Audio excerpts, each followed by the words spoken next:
Fake HOA cop slapped dad at 1:30 a.m. My 13-year-old launched a 20-round burst.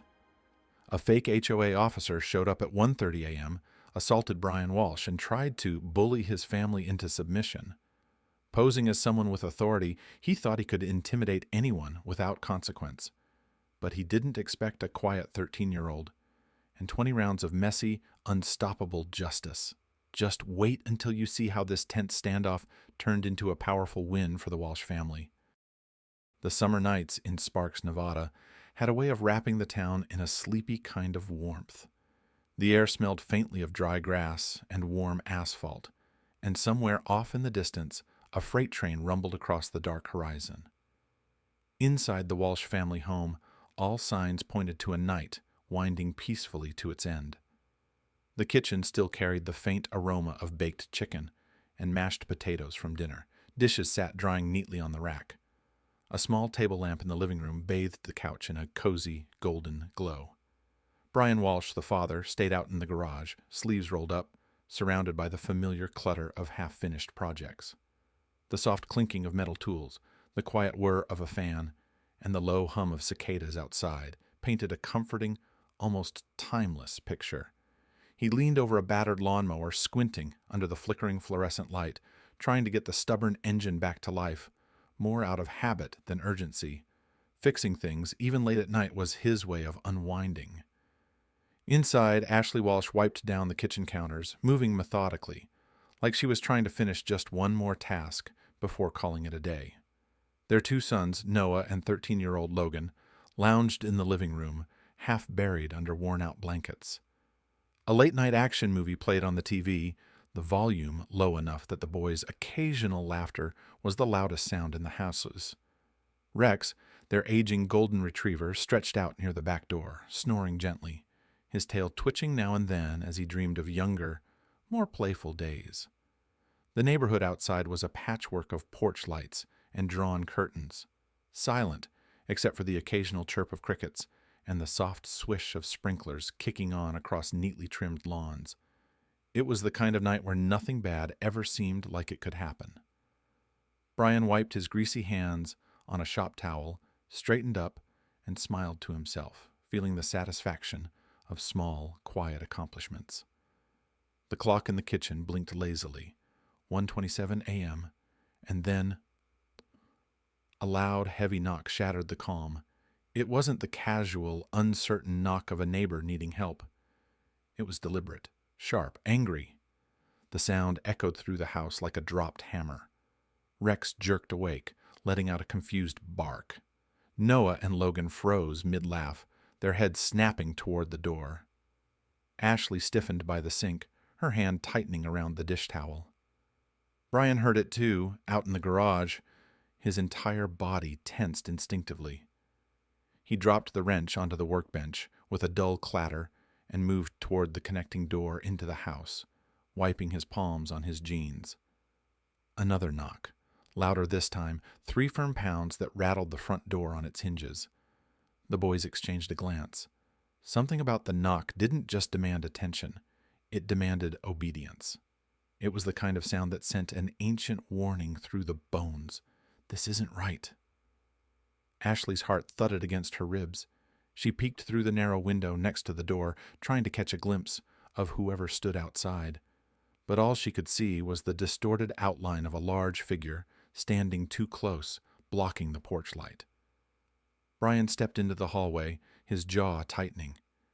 He wasn't the kind of man to panic easily, but tonight, something about the air felt wrong. Wrong enough that he paused just for a second before reaching for the doorknob. Behind him, Noah and Logan hovered in the hallway, barely breathing. Ashley put down the towel and reached for her phone without thinking, thumb hovering over the record button. For a moment, the entire house held its breath. The normal, peaceful world they had always known hung in the balance, and on the other side of that door, something very different was waiting. Brian opened the front door cautiously, expecting maybe a neighbor with a late-night emergency, a lost pet, a burst pipe, a stranded car. But what he saw under the porch light made him stop cold. Standing there was a tall, broad-shouldered man wearing a neon yellow safety vest, the kind you might see on construction sites. His boots were scuffed and dusty, his jeans faded and torn at the knees. In one hand, he held up a shiny badge, flashing it just long enough for it to catch the light, too quickly for Brian to really study it. The man's expression was hard, impatient. His eyes, shadowed under the brim of a baseball cap, seemed to challenge Brian before a single word was spoken. "You're in violation of HOA regulations," the man barked, his voice sharp and commanding. He jabbed a finger toward the driveway, where Brian's pickup truck was parked neatly along the curb. "Truck's not supposed to be there. You're getting fined." Brian blinked, thrown off by the aggression in the man's tone. His mind scrambled for a logical explanation. But one thing was immediately clear. There was no HOA in their neighborhood.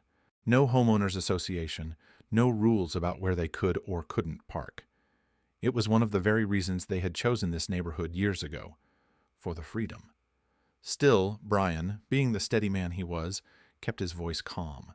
He stepped out onto the porch, hands slightly raised in a peaceful gesture. "Sir," Brian said, trying to sound polite but firm, "I think you're mistaken. This area doesn't have an HOA." The man shifted his weight forward, stepping closer, too close for comfort. Brian could smell the sharp tang of sweat and something else, maybe motor oil or dust from the road. The man's jaw tightened. His hand twitched slightly, like he was itching to escalate. And then, before Brian could say another word, it happened. The man raised his arm and slapped Brian across the face. The crack of the blow echoed across the porch, sharp and unnatural in the quiet night. Brian staggered back a step, stunned more by the sheer audacity of the strike than by the pain itself. His hand flew to his cheek instinctively, the skin already beginning to burn under his fingers. Inside the house, Ashley gasped audibly. Noah and Logan jumped to their feet, pressing their faces against the window in disbelief. The man squared his shoulders, looming larger, as if daring Brian to retaliate. For a heartbeat, the two of them stood there, one stunned, the other radiating false authority, and the night seemed to hold its breath. Brian, every instinct in him telling him to stand his ground, refused to back away. He straightened slowly, his heart pounding now, not from fear, but from something colder, sharper, the realization that this was no misunderstanding. This wasn't an official from anything. This was trouble, pure and simple, standing on his doorstep. Inside the house, time seemed to freeze. Ashley Walsh stood motionless for a moment, her mind struggling to catch up with what her eyes had just seen. The man on the porch, a stranger they had never seen before, had just struck Brian. Not pushed, not shoved in anger, struck him across the face without warning. The echo of that slap seemed to linger in the air, mixing with the stunned silence that filled the living room. Without thinking, Ashley's instincts took over. She grabbed her phone from the kitchen counter, hands trembling slightly, and immediately hit the record button. Her fingers fumbled for a moment, but then the camera app opened, and the little red circle blinked into life. If anything worse happened, she was going to have proof. This wasn't the kind of situation where you waited for explanations. Across the room, Logan and Noah stood frozen behind the thick curtains of the living room window. Neither of them spoke. They simply stared, wide-eyed, at the scene unfolding just beyond the glass, their blankets pooled, forgotten at their feet. Logan, only 13, pressed his palms against the window pane as if trying to understand whether what he saw was even real. Noah, a few years older, clenched his fists at his sides, the helplessness burning in his chest. They had always known their dad was strong, unshakable in their eyes, but watching him get attacked on their own front porch felt like seeing their whole world tilt sideways. Even Rex, their old golden retriever, reacted to the shift in the house's energy. He stumbled to his paws, barking loudly and fiercely, his tail stiff, his ears pinned back. It wasn't the confused barking of a startled dog. It was the sharp, warning bark of a protector sensing danger. Ashley moved toward the door but stayed just out of direct sight. Through the thin crack between the curtains and the doorframe, she continued filming, her heart hammering in her chest. Her mind raced. Should she call 911 now? Should she yell for Brian to come inside? Every option spun in her head too fast to pin down. And outside, the man loomed larger, barking more demands. His words were a blur. Something about violations, fines, authority. But none of it made sense. It sounded official enough to be threatening, but wrong enough to chill the blood. Nobody inside the Walsh home could believe this was really happening.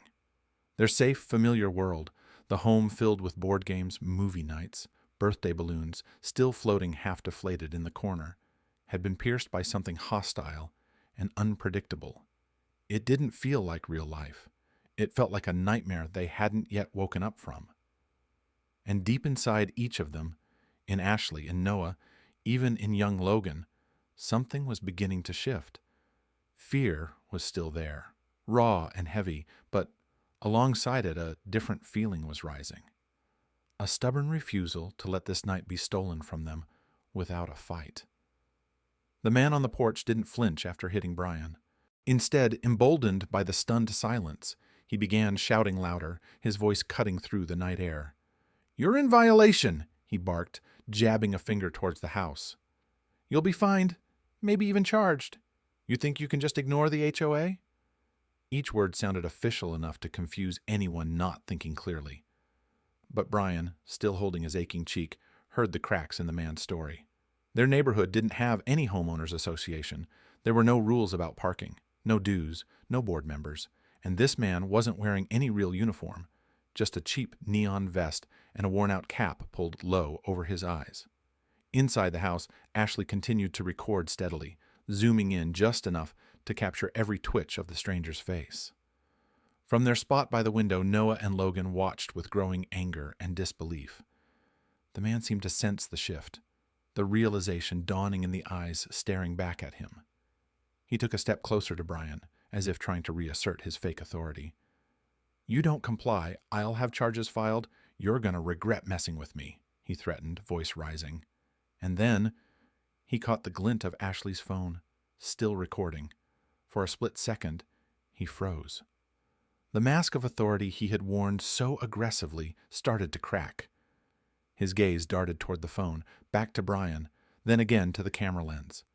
Without another word, the man yanked the fake badge from around his neck, crumpled it in his hand, and shoved it deep into the pocket of his vest. It was a quick, desperate move, like trying to erase evidence that was already burned into memory. Brian's eyes narrowed. There was no more doubt now. This wasn't a misunderstanding. This was someone trying to scam or scare them, and it had almost worked. Then, as if the night wasn't strange enough already, an old pickup truck came rumbling around the corner. Its headlights flashed across the street, and it pulled up right in front of their house. The engine made a deep, uneven growl, coughing smoke into the air. And even more telling, there were no license plates on the truck, front or back. The man glanced quickly at the truck, then back at Brian, his entire body language changing from aggressive to anxious. Brian stood his ground, fists clenched at his sides, every muscle in his body ready to protect his family if needed. From inside the house, Ashley tightened her grip on the phone, her thumb hovering over the emergency dial button. Noah and Logan watched silently, but Logan's hands balled into small fists, his young mind already racing toward what he could do if things got worse. The truth was now as clear as the hot summer night. This wasn't a real officer. This wasn't anyone with authority. This was just a man looking for trouble. And he had found the wrong house.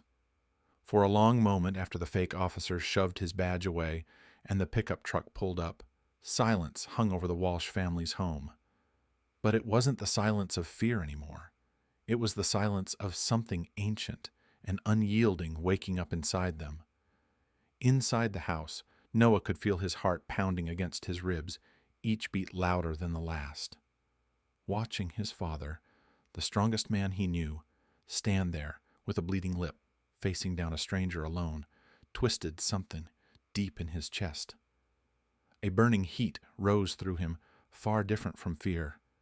It was pure, white-hot hatred. Not blind or wild, but sharp, focused. Next to him, Logan stood so still it was as if he had turned to stone. The 13-year-old's small hands were clenched so tightly that his knuckles had turned bone white. His jaw trembled slightly, not from fear, but from the effort it took to hold everything inside. He didn't have the size or strength to rush out and confront the man, but the fire in his eyes said it all. In that moment, Logan wasn't just a kid anymore. He was a part of something bigger, a family that refused to be broken. Ashley stayed by the door, her phone still recording, her whole body tense. She had always believed that keeping calm was the best way to protect her family, but even she felt a hard knot tightening in her chest. This wasn't just about her husband being hurt. It was about their home, their safety, their right to live without fear. Outside, under the harsh glare of the porch light, Brian stood as tall as ever, despite the cut on his lip and the swelling already starting along his cheekbone. He didn't retreat. He didn't plead. He simply wiped the blood from his mouth with the back of his hand, leveled his gaze at the fake officer, and stood firm, a living wall between the threat and everyone he loved. The man on the porch seemed to hesitate now, sensing the shift he couldn't quite name. It was no longer a house full of frightened faces he was dealing with. It was a family rising together, fueled by something stronger than fear. The heat inside the house kept growing, a silent storm ready to break. Noah's fists curled tighter. Logan's breath came quicker. Ashley's thumb hovered over the emergency call button, closer than ever to pressing it. They had been shocked. They had been scared. But now, all that was left was the steady, unshakable certainty. They would not be intimidated. They would not stand by. Whatever came next, the Walsh family was ready. In the thick, weighted silence of the living room, Logan made a decision. He didn't announce it. He didn't even glance at anyone else. With a sudden, determined motion, he slipped away from the window and darted up the stairs, his socked feet making barely a sound on the hardwood steps. Ashley noticed him out of the corner of her eye, but said nothing. Something about the way Logan moved, so focused, so deliberate, told her this wasn't the time to stop him. He wasn't running away. He was running toward something. Upstairs, Logan moved quickly but carefully. Every second mattered, but he couldn't afford a mistake. He made his way into the small linen closet tucked at the end of the hallway, a closet that, behind a few neatly folded towels, hid a small, old safe. His hands, still slightly shaking from adrenaline, spun the dial with practiced fingers. 3 clicks to the right, 1 long turn back to the left, the final click. The door of the safe swung open with a soft metallic creak. Inside, under a layer of family documents and a dusty box of holiday decorations, sat an old Tipman 98 paintball gun, a leftover from backyard matches Brian used to organize on summer weekends. It wasn't new, it wasn't polished, but it was still solid, reliable, and more importantly, it was already loaded. 20 paintballs still sat neatly inside, forgotten after a half-finished match weeks ago, when a sudden rainstorm had sent everyone running for cover. Logan pulled the marker out carefully, holding it with both hands. It felt heavier than he remembered. Cool. Real. Like something meant to matter. He had barely used it in the past, just a few playful matches under his dad's supervision, firing at trees and cardboard targets in the backyard. It wasn't a real weapon. It couldn't seriously hurt someone. But it could send a clear, unmistakable message. And tonight, that was enough. Logan checked the safety, his fingers moving faster now, steadier. He didn't know exactly what he was going to do once he got downstairs. But deep down he knew he couldn't just hide behind the curtains anymore. Not when his family was standing face to face with someone who meant them harm. With a quick breath to steady himself, Logan turned and slipped back toward the staircase, the Tipman cradled firmly in his arms. The boy who had hesitated minutes ago was gone. In his place was someone ready to act, someone small in size maybe, but fierce in heart. Tonight, Logan wasn't just the youngest member of the Walsh family. He was their shield. Logan burst through the front door with a speed and determination that stunned even himself. The humid night air rushed against his face, carrying the sharp scents of freshly cut grass and warm concrete. His heart pounded so loudly that he could barely hear anything else, but his hand stayed steady on the paintball marker clutched tight against his chest. He didn't pause to think. He didn't waver. He had made his choice upstairs, and now every step carried that decision forward. Brian, still standing firm on the porch, caught sight of Logan and opened his mouth to call out. But it was too late. The boy was already moving past him, planting his feet firmly at the edge of the lawn. Logan raised the Tipman 98, both hands wrapped around the marker, his small frame braced against the soft, uneven ground. He locked his gaze on the fake officer, the man who had hurt his dad, who had threatened his family. "Hey!" Logan shouted, his voice cracking slightly but full of fire. "Leave my dad alone!" The man turned, surprised, his hand still half shielding the fake badge he had tried to hide. For the first time that night, a flicker of uncertainty crossed his face. He had expected fear. He hadn't expected resistance. And certainly not from a 13-year-old boy. Before the man could react, Logan squeezed the trigger. Thup, thup, thup, thup, thup. The Tipman came alive in his hands, the rhythmic bursts filling the air like a sudden, defiant drumbeat. Bright neon paintballs flew through the night, slamming against the man's vest, his jeans, his arms, even catching him squarely across the side of his face. Each impact splattered vibrant explosions of blue, red, and green, painting him like a moving canvas of chaos. The man staggered backward, arms flailing.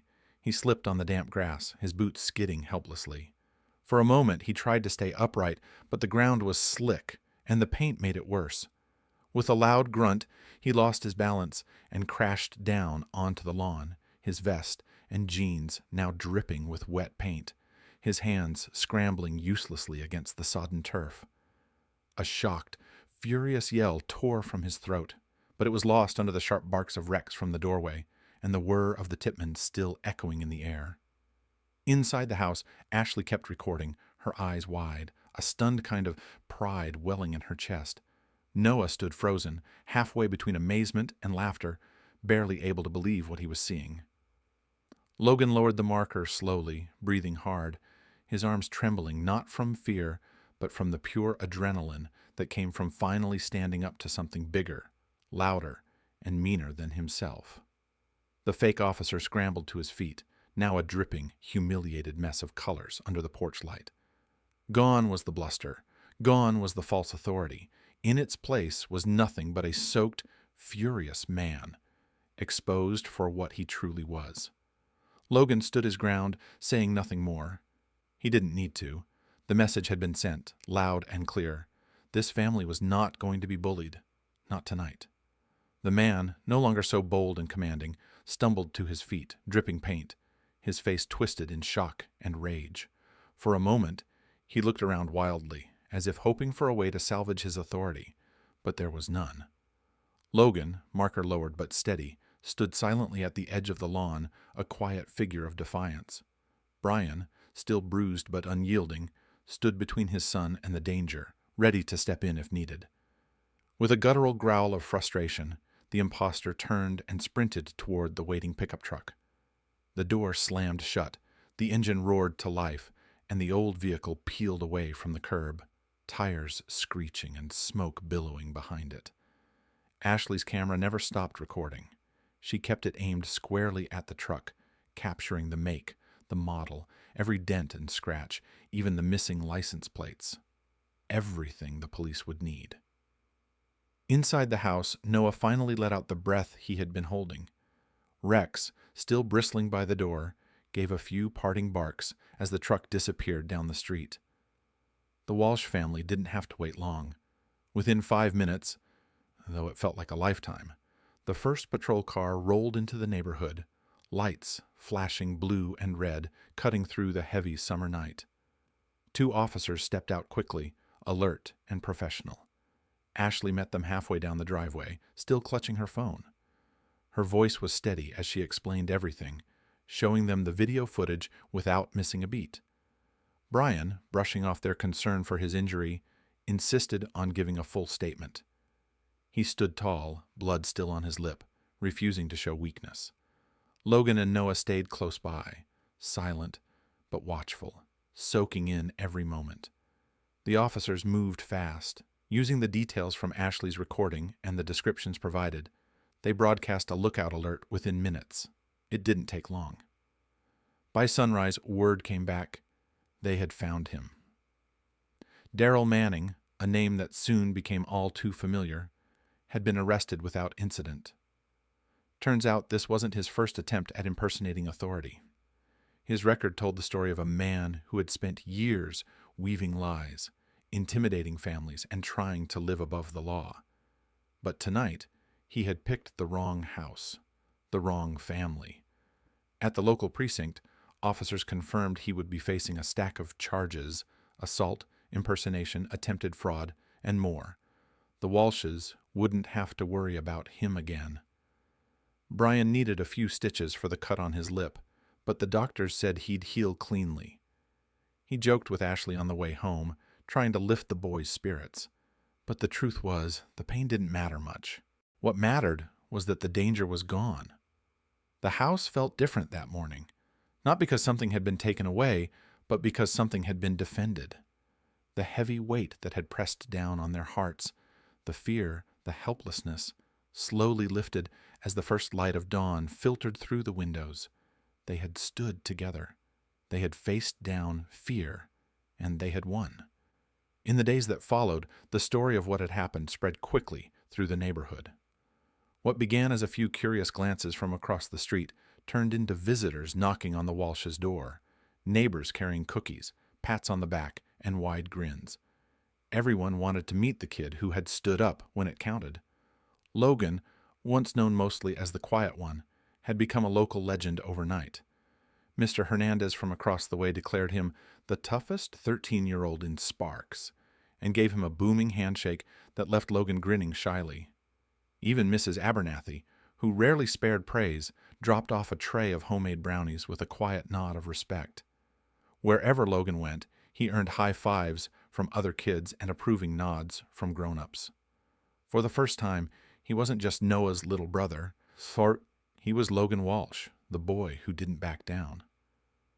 At dinner a few nights later, Brian chuckled as he leaned back in his chair, pretending to update Logan's chore list. Take out the trash, mow the lawn, protect the house from fake cops. He joked, sending the family into a round of easy laughter. Logan shook his head, smiling in spite of himself. He hadn't done it for praise or attention. He had done it because when the moment came, he knew what was right.